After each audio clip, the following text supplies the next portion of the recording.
Hello, beautiful souls. This is Masami. I just wanted to quickly record a video as I'm just sitting outside enjoying this gorgeous August weather and wanted to touch base with you to see how you're doing this week. Today felt like it was a little bit of a calmer end of something really big kind of a day. And I have to be honest with you that August 8th, the Lionsgate, and so much, like so many discussions and so many videos and so many people talking about it, doing live calls and things were just a little bit too much for me, to be honest. It felt dizzying to my kind of a nervous system. And so I decided not to really record anything on August 8th and just stayed with that crescendo of the Lionsgate, really coming to that kind of heightened space. And that portal opened before August 8th, and it was opening, and it was really, really powerful.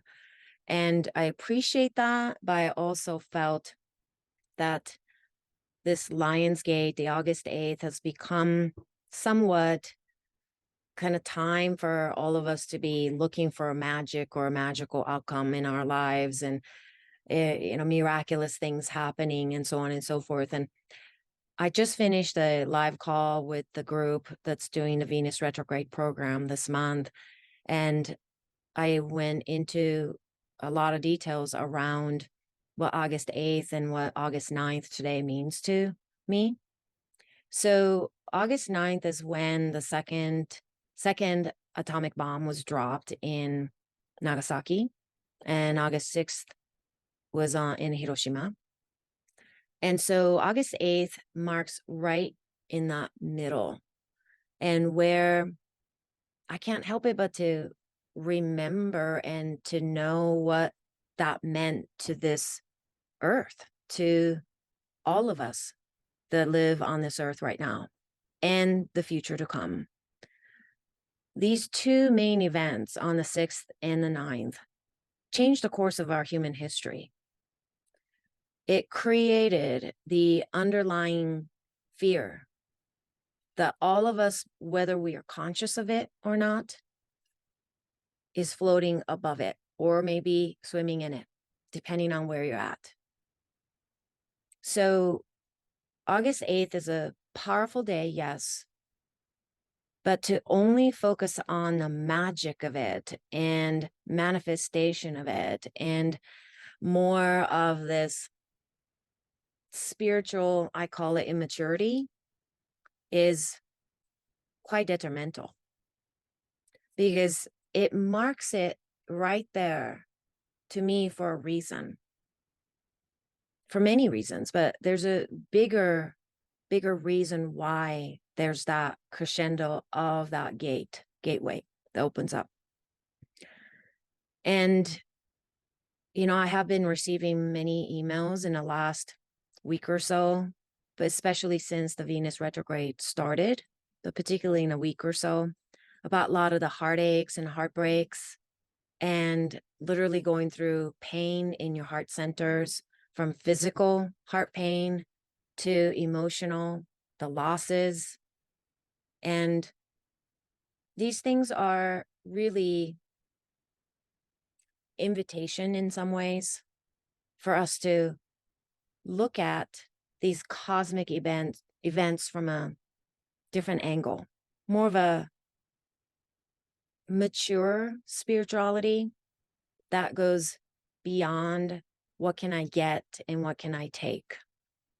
And I did a video before this about the Lionsgate, about being more actively getting involved in the receiving, and that the receiving isn't something you just sit back because it's a special cosmic day that is just going to, come to you.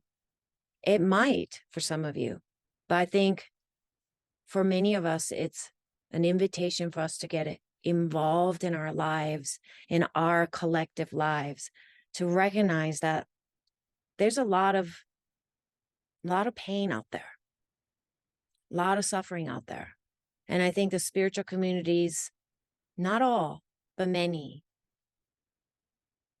are wanting to just close our eyes, plug our ears, and pretend to not see it, hear it, or speak of it. But I think there's so much more that we can get involved to lessen the pain for others, and maybe give some of your pain to others that can hold that for you too. But we wouldn't know that till we actually let our hearts open, break. And sometimes we have to break. We have to crack our hearts open, just like the seed needs to crack open to receive the moisture so that it can let go the armor that's been protecting that heart, so that it can push open and push up. So I just wanted to bring that to attention for all of us, that the real opening of this Lion's Gate, to me, it begins today with the end of the second bomb being dropped, and all of us waking up to the horror of that complete destructions. That's what wakes us up.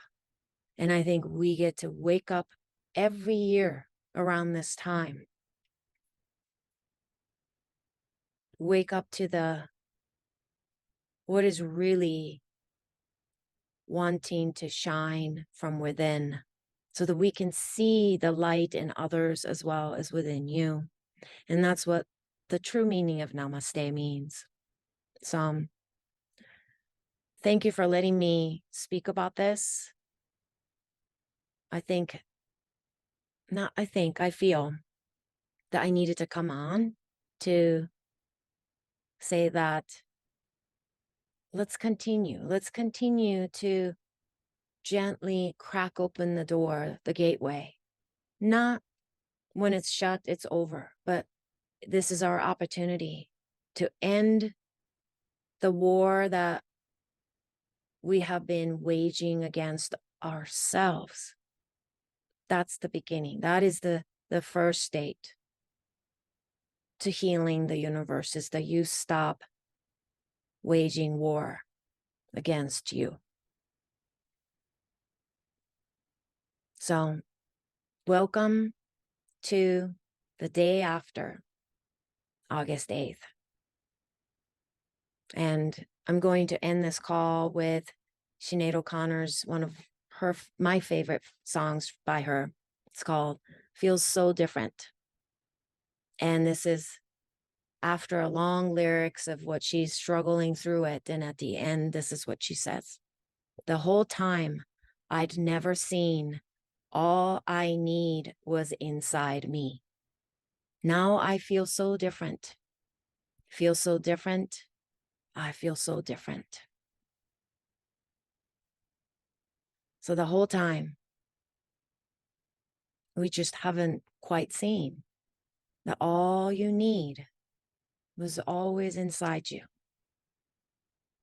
And I think that's what the Lion's Gate is about, that you are opening that gate to finding what's inside you, not just look for an external signs and miracles and write down more manifestations that you wish to get and take. So let's mature this spirituality together. I think that would make a huge difference in all of our lives. So thank you for being here. I will see you soon. To my heart, to your heart, truly, namaste.